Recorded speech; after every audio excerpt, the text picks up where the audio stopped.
Mr. Kyle Chaney, welcome to the Our Day Off podcast here at King of the Hammers 2026, the reigning king of the Hammers right here. And you just got done with 4,400 qualifying, man. How'd it go? Yeah, no, it was actually really good. I ended up getting a flat, totally my fault. Hit a rock in the sun that I didn't see there, and but it was good because I feel like we might have been on too fast of a pace there at the beginning. Because like after last year, I had a good qualifier, and going into lap 3 with no trails and trying to break trail was super hard, and I felt like it cost me a lot of time. So this year I wanted to play it smart, and like I wanted to be like 6th through 12th. So I'm at the back of where I wanted to be, but we're row 6. We've got good adjusted time on our side, and I'm hoping that there'll still be some guys in front of me by the time we get to lap 3 that will break that trail in. Nice. You let those big tire cars go out and break some trail for you. It's a good strategy. I mean, it's smart. I mean, you've been doing this long enough to kind of learn the strategies and learn where you can kind of hold back a little bit and let other people do the work for you. Yeah, I actually watched all the trucks in Dakkar. They did that, like all the T1 pluses. Like some of them would even stop at the end of the stages because they didn't want to win the stage. Really? Yeah. Just they'll sacrifice time to not open on certain days. Like there's some days where they want to open, but like before a dune day or something, like nobody wants to open on a dune day. So kind of the same thing here. Like in the UTV race, I wanted to win. We ended up 3rd, but so second row, we got a good spot there. But 4,400, I definitely didn't want to be out front. There's a lot of fast guys in front of me now, and there's still a lot of fast guys behind me. But like I said, getting to lap 3 is going to be hard enough, but we'll see what happens when we get there. But I feel like we're in a better spot this year than we were last year. Yeah, good. I'm happy for you, man. I think you played it safe. I think you got a good spot.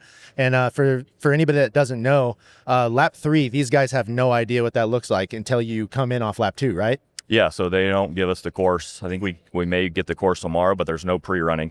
We're not allowed to go pre-run it or nothing. So and a lot of it last year was virgin trail, like it was never driven. So they just give us a point and another point, and it's like up to us to make it from that point to the next point, and there's no trail. So last year I was the one making a lot of the trail, and it was super stressful, because I didn't know if I was going the right way or the wrong way, or because there may be a mountain between point to point. You don't know if you got to go right, left, over it, and you don't know if there's a drop off or a cliff or rocks that are unmakeable on one side. So it was super. Last year was, I took my time on lap 3 and really like studied an obstacle or like a way I was going before I got there, just to make sure I didn't have to back up and lose time. So I slowed down a lot, which I think, this year, if I can get into lap 3 within the top 5, and there be a few tracks in front of me, it definitely will, ease some of the, the mental game out of it. And, like, okay, these guys this is the trail they took, so they're not stuck here, so I could probably go that way. Right. Yeah. Smart. Very good. I mean, all the years of racing and you being the king from last year and having that experience under your belt is hopefully going to pay off, right? I mean, that's what it's about. It's coming out here, putting in the work, putting in the effort, and making those small adjustments. I think everybody was out there watching you and qualifying, thinking you're going to lay down this heater because, obviously the ultimate goal for most guys is to be first. And when you were telling me earlier before you left, I was kind of watching, and everybody's like, oh, here he comes, he's cooking. I'm like, he's sandbagging it. And then you came with the flat tire. So I mean, that kind of played in your favor a little bit. It did, because I was, I felt like early I was on a pretty good run, and I'm like, man, it would have been hard for me to back it down. It really would have. Like, at the end, I probably would have, just because of racing last year and leading lap 3, but it would have been tough to do because I felt like I was on a roll for a while, and then the flat definitely helped me, slow down a little bit. Yeah, you pull up to the line and start hitting the brakes and slowing way down right by the finish line. That would have been some drama. I would have slowed down like in the short course. Nice. Well, everybody knows you for winning King of the Hammers, and I mean, your racing career is so extensive. You and me raced GNCCs back in the day, so I mean, your racing career goes back a long way. And why don't you, tell people who maybe don't know you, how that all started for you? How did you start racing side-by-sides? Yeah, so I used to race the Grand National Cross Country Series, which is an East Coast, woods racing series on dirt bikes. And then they started racing side-by-sides there, and it just looked like fun. And by 2011, I bought a Can-Am Commander, and me and my buddy just thought it would be a good time to go out there and drive around the woods. We never thought, like, we never took it serious. Like, it was just like something fun. And then like my second race, we ended up on the podium. And then my third race, Can-Am came to me and asked if I wanted to race for their factory team at the time. And of course I was like, yeah, absolutely. So yeah, and that was 2011. And, I've been with Can-Am since then. And, yeah, I mean, that's where it all started back in the Woods days. And then, unfortunately, they kicked side-by-sides out. Shoot, I don't remember what year it was, but so we had to find some other stuff to do. So King of Hammers was like the first race we went to after GNCC. Yeah, GNCC going away was a real bummer. I think we all loved it a lot. If they started racing again right now, I'd go back. I had a blast. I met some of the best people. You, the Miller brothers, our friend Jason Watt. Like, we all kind of like started in GNCCs racing side by sides, and it's for everybody to kind of migrate here to King of Hammers, and now it being like the biggest race of the year and being 20 years the King of the Hammers, and you're the king. I mean, it's kind of surreal, even being like one of your friends and like seeing you do what you've done on the side by side, dude. It's badass. Yeah, well, I appreciate it. We've all put in a lot of work. You did too, and I think there's definitely a lot of sacrifices too. That we both took. To race, and I know we both went different ways, and but yeah, I mean, for me to I had a point in my life where it was either race or work. And, I think I was 26. I was doing concrete cutting also, but I was like half-assing that, my job there, and then kind of half-assing the racing. So it was either like I had to pick one or the other. And, I definitely would, at the time was making more money in concrete, but, I took the chance, and, I needed to race to make, like my rent payments. So I needed to win. So, we raced a lot back then. I raced like the Wexer series, like IXCR, like I'd go to races. We'd race every weekend. There was one year we raced like 36 weekends, like in a year. Like, and I went to all these little races just to make $1,000, just, to make money, and, we've came a long way since then, but yeah, and and now I've got some side stuff going on, farming and everything else. But yeah, I mean, it was definitely stressful times. I remember living in a camper in my parents' driveway for a little while.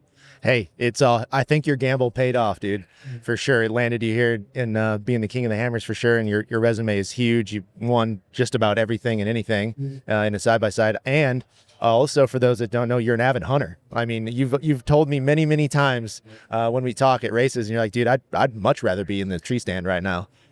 Yeah, but I don't get paid to hunt, and nor do I want to get paid to hunt.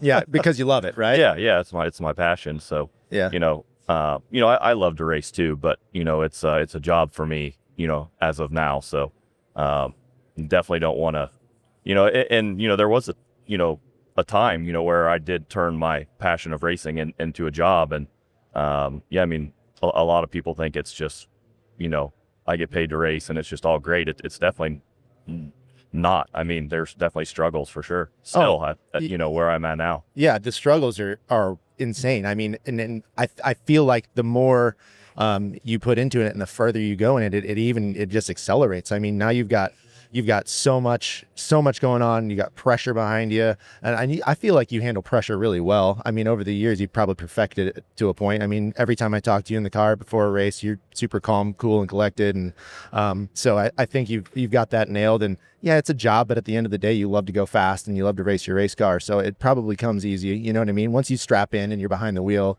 you can kind of relax a little bit, which seems odd to people. Like when we talk to people about racing and they're like, dude, that's insane. Like, I can't believe you're like, we're jumping down backdoor. That's a 6-foot tall ledge with a rock right in front of you. It's like, yeah, but I wasn't afraid at all. Like, that's just what we do. And like, the car can handle it. We know our vehicle. And like, you're in that moment. Like, at least for me, I can't really speak for you, but you can let us know how you feel. But when I latch into that car and I'm behind the steering wheel and that green flag drops, it's like everything just kind of goes away. It's definitely scarier sitting back at the camper thinking about it than once they tell you to go off the line. Then it kind of just like you said, the car, what it's going to do, and like you're one with the machine, and like what it can take, and it's definitely different once you take off. Like when you're sitting there before sometimes I'm like, especially the back door jump, like I knew I was going to do it, like, but like before I took off, it was, I was kind of psyching myself out a little bit. But once I gave that thing gas, then it was It was Yeah, like, you know what you've got to do. Yeah. You knew what had to happen. Yeah. And it paid off too. And it was, were you the first to jump down it ever? I mean, I'm sure there was, some people to flip down and do some other things, but yeah, I mean, the first one on real video that made it. Yeah, and that video went like pretty mega viral too. Yeah. Pretty awesome. So we've actually had some fun times together, and I don't know if you even remember this, and maybe you'll jog your memory what I tell you, but I've told the boys here a few times, like I got to ride with you one time at an IXCR.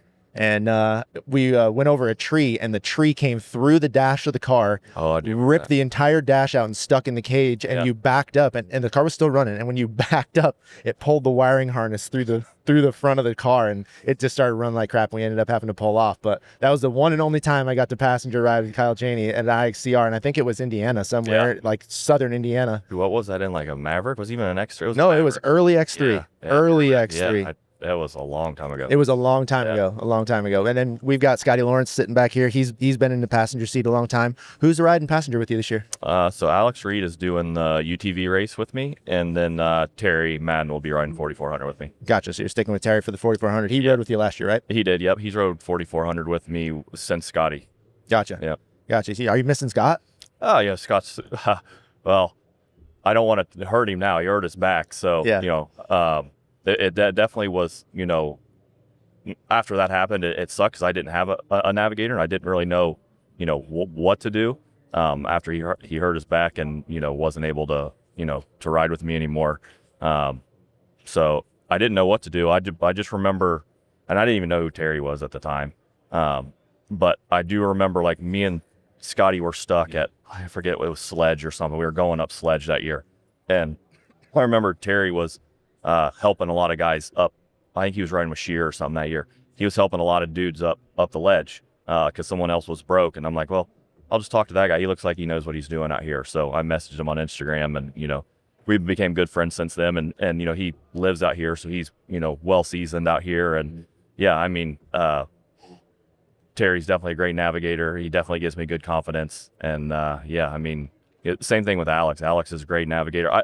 Luckily, even Cash LaCroix rode with me in the UTV race last couple of years, and I've had great navigators all along. Like, I've never had one issue with a navigator, never got lost. Like, they've all been on point, keeping me going the right direction. So even my navigator in Dakkar, like Dakkar is way different navigating than here, and I feel like we got lost way less in Dakkar than even some of the guys that had been there racing Dakkar for years. Really? So yeah, I feel like I've been really fortunate about picking navigators. Yeah, and so you talking about Dakkar, what an experience that was, huh? I mean, that's traveling halfway across the world to get in some cars and race across the country. The country, yeah. Yeah, you were explaining it to me. I think down by the fire pit one night. You're like, yeah, we were literally sleeping in tents and racing across the country, and it's like grueling. Yeah. Oh yeah. Yeah. You race around the country. Like, we started in one spot and we raced all the way around the country and then back to that spot on the last day. Yeah, it was a lot. It was 14 days, like 8,000 or 9,000 kilometers, which I think it's like around 5,000 miles. Every day, just wake up, race. The nights that you had to stay in tents, you had to work on the car yourself. The nights that you drove back to, like, the camp would move like every day. So like, once we would take off, like, the mechanics and everything, they would get on the road and they would go set up at the next place. Then we'd get there, drop the cars off. We would sleep. We'd wake up, the cars would be ready the next morning, 4 or 5 a.m. and we'd take off and do it all again. What an experience, man. What an experience, man. I mean, plans to go back to that or what? I don't know. We'll see. Yeah. On the list. We'll see how it goes.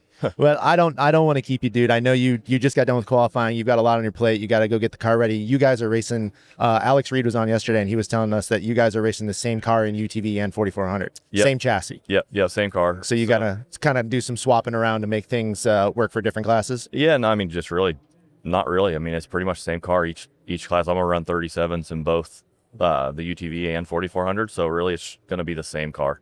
Very cool. Yeah. Very cool. Well, Mr. Kyle Chaney, I won't keep you any longer. It's an absolute pleasure having you on, sir. Thanks for having me. Thanks for coming on, bro. I can't thank you enough. This is awesome. No, this is a great experience to be up here with you. This is Already Off Podcast here at King of the Hammers 2026. Thank you, Kyle Chaney. Thanks for everybody watching.